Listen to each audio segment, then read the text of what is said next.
చివర మజిలీ ఈ పోర్టు. ఏ పోర్ట్ అయినా కానీ నిన్న పవన్ కళ్యాణ్ వెళ్ళిన ఈ కాకినాడ పోర్ట్ అనే కాదు, మిగతా పోర్టులో కూడా మనం చూసుకోవాల్సిన అవసరం చాలా ఉంది. మన దేశంలో చిట్ట చివరి మజిలీ పోర్టు. కానీ ఈ ప్రయాణం మొత్తం ఎక్కడి నుంచి మొదలవుతుంది అనేది ఒకసారి మనం చూసుకుంటే, పోర్టుకి లారీల్లో వెళ్ళాలి.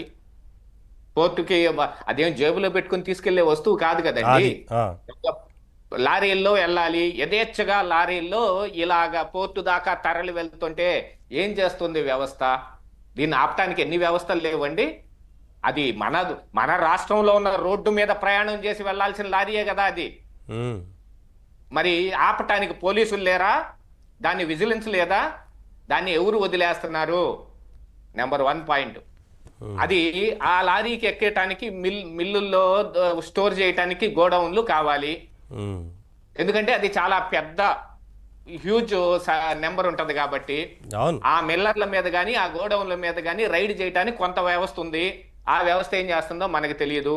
పోనీ అక్కడ ఇది పాయింట్ నెంబర్ 2 అనుకుంటే, ఇక ఇక్కడికి చేరటానికి ఎక్కడెక్కడి నుంచి కలెక్ట్ చేసిన వాటి మొత్తాన్ని చేర్చడానికి, నియోజకవర్గం స్థాయిలో కలెక్ట్ చేసిన వాటిని చేర్చడానికి మరొక దళారీ ఉంటాడు. అతనికి ఎక్కడి నుంచి వస్తుంది అని అంటే, ఈ రేషన్ షాపుల దగ్గర నుంచి ఈ రేషన్ డీలర్లు సప్లై చేసే చిన్న చిన్న ఆటోల్లో కానీ, లేకపోతే రేత్రికి తరలించడానికి పెట్టిన బొలేరోలో, అప్పి ఆటోల్లోని వీటిల్లోనేగా జారుతుంది. వీటిని పట్టుకోవటానికి ఏం వ్యవస్థ లేదు.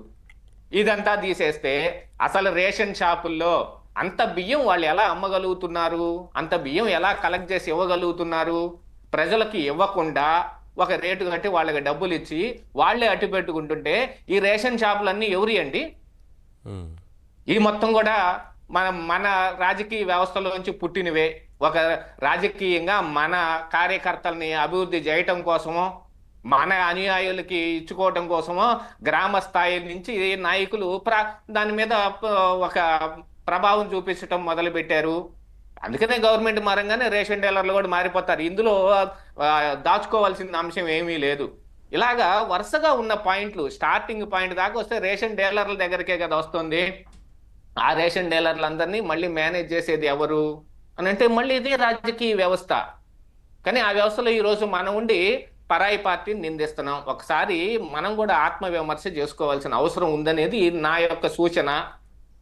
ఎందుకంటే ప్రతి నియోజకవర్గంలోనూ, ఇప్పుడు రాష్ట్రంలో ఉన్న 26 జిల్లాల్లో 175 నియోజకవర్గాల్లో ప్రతి జిల్లాలోనూ ప్రతి నియోజకవర్గంలోనూ రేషన్ డీలర్ల దగ్గర నుంచి బియ్యం తరలి వెళ్తేనే కాకినాడ పోర్టులో కానీ మిగతా ఏ పోర్టులో కానీ ఇంత హ్యూజ్ నెంబర్ ఆఫ్ టన్నుల బియ్యం దొరకగలుగుతుంది.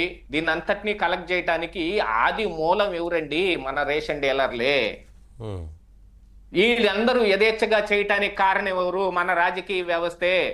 చెప్పుకోవటానికి కొంచెం సిగ్గుగానే ఉన్నప్పటికీ ప్రతి నియోజకవర్గంలోనూ ఎమ్మెల్యే స్థాయి వ్యక్తికి కానీ, లేకపోతే ఇంకా ప్రభావం చూపించే స్థాయి వ్యక్తికి కానీ ఈ మిల్లర్లో, దళారులో, ఈ నెక్సెస్ నడిపే ఈ రేషన్ మాఫియా వాళ్ళు డబ్బులు ఇచ్చి వాళ్ళని ఊరుకోబెడుతున్నారు. ఈ విషయం గుర్తుపెట్టుకోవాలి.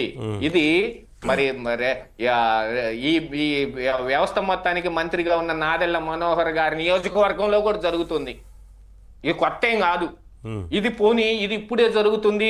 వైఎస్ఆర్ కాంగ్రెస్ పార్టీ ఈ నెక్సెస్ మొత్తాన్ని ఏర్పాటు చేసింది అనుకోవటానికి కూడా లేదు. దానికి ముందున్న కూటమి ప్రభుత్వంలోనూ రేషన్ బియ్యం అమ్మబడ్డాయి. దానికి ముందు ఉమ్మడి రాష్ట్రంలో కాంగ్రెస్ హయాంలోనూ రేషన్ బియ్యం అమ్మబడ్డాయి. ఇది గతంలోంచి వస్తున్న వ్యవహారమే.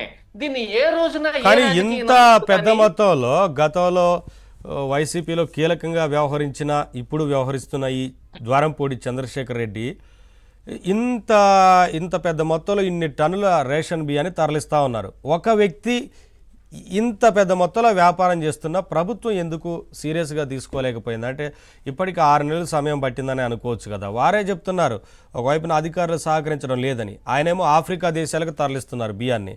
చూడండి.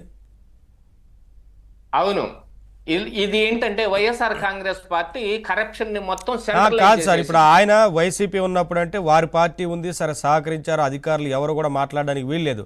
ఇక్కడ ఆ పోర్టు ప్రాంతానికి వెళ్ళి అసలు ఏం జరుగుతుంది అనేది పరిశీలిద్దామన్నా కూడా ఇప్పుడు ఆనంద్ సాగర్ గారు చెప్పారు గతంలో అడ్డుకున్నారు అక్కడ అధికారులు అనేది. కానీ ఇవాళ ప్రభుత్వం మారినా కూడా ద్వారంపూడి ఇంత మొత్తంలో ఇంకా తరలిస్తున్నారంటే ఏంటది?